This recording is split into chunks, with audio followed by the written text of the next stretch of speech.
Oke, jadi cerita ini kejadian sama perempuan, kita sebut aja namanya Ika. Ika itu umur 18 tahun dan tinggalnya di Bandung. Ada satu malam di mana Ika tuh mimpi, dia lagi jalan sama warga-warga desanya.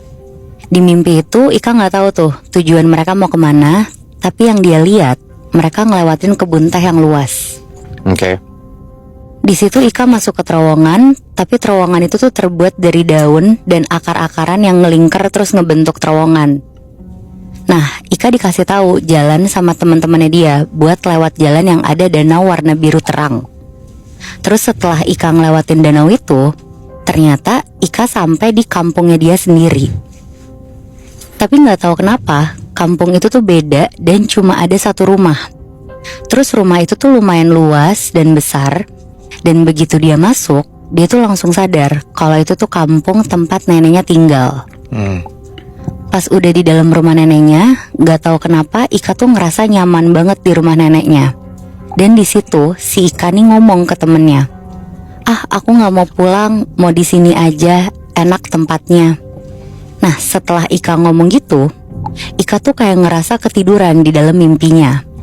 Terus pas kebangun di mimpinya ini, yang tadinya rumah neneknya tuh banyak orang, tiba-tiba tuh kosong, gak ada siapapun. Di situ Ika mulai panik, dia nyari ke semua tempat, tapi gak ada satu orang pun.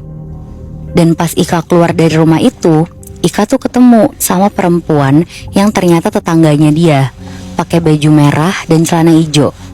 Terus ada juga satu laki-laki dan kakek-kakek yang pakai baju serba hitam dan jenggotnya tuh putih. Di situ Ika langsung nanya ke kakek-kakek ini, "Kek, orang-orang yang lain kemana? Aku mau pulang." Terus dijawab sama kakeknya, "Kamu udah gak bisa pulang lagi ke rumah kamu, nak. Kamu udah harus tinggal di sini." Terus laki-laki itu yang tadi ketemu sama Ika tuh ngomong, "Ya udah, kamu mau pulang, cepet pulang, jangan lama-lama. Terus jangan juga lihat ke belakang, biar kita aja yang jadi tumbal."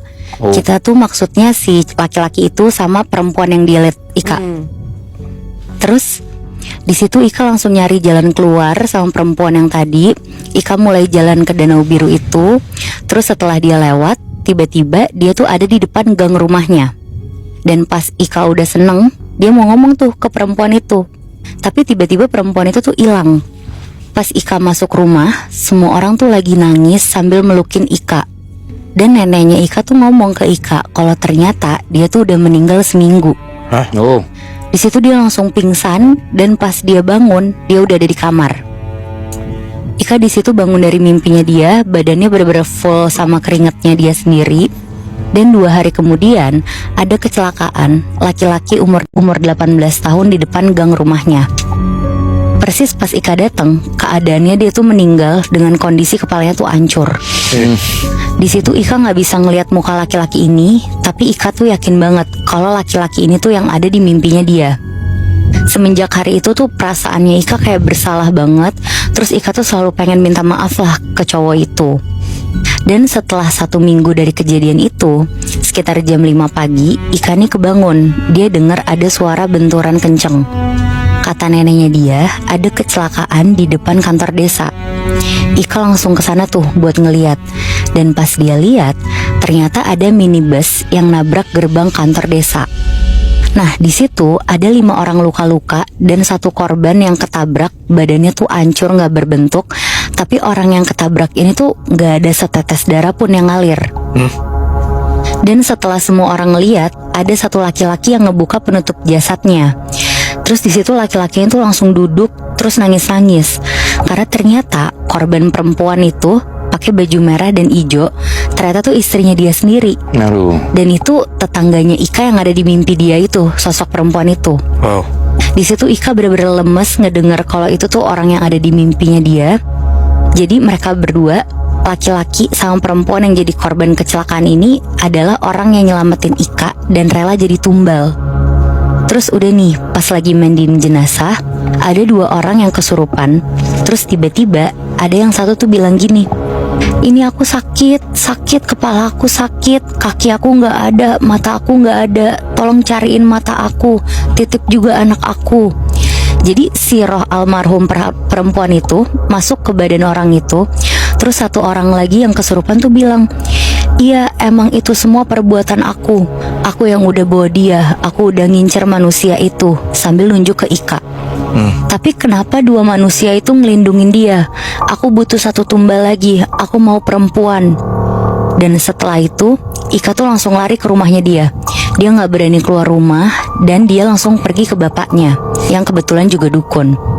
Terus bapaknya tuh bilang, kamu gak bakal kenapa-kenapa, lebih baik kamu ikut makamin tetangga itu dan ikut upacara pembersihan jalan. Dan singkat cerita, diturutin tuh sama Ika.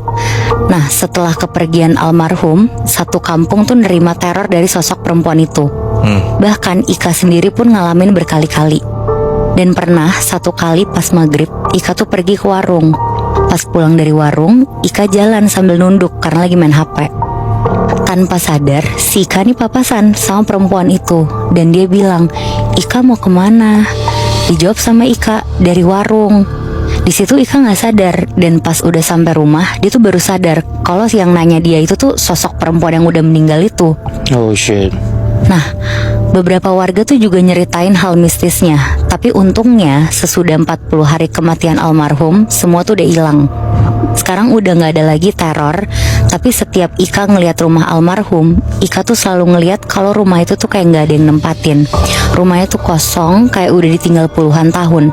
Padahal di dalam rumah itu masih ada suami, ibu, dan anaknya almarhum. Tapi yang sedihnya lagi, mata sosok perempuan itu tuh sampai sekarang masih belum ketemu dan gak tahu hilang kemana. Oh, itu cerita yang lo dapet nggak ada penjelasannya kayak kenapa dua orang itu nyelamatin Ika gitu ya? Nah, gak ada, soalnya itu dari pendengar kita, dia ngirim ke email. Oh, oke.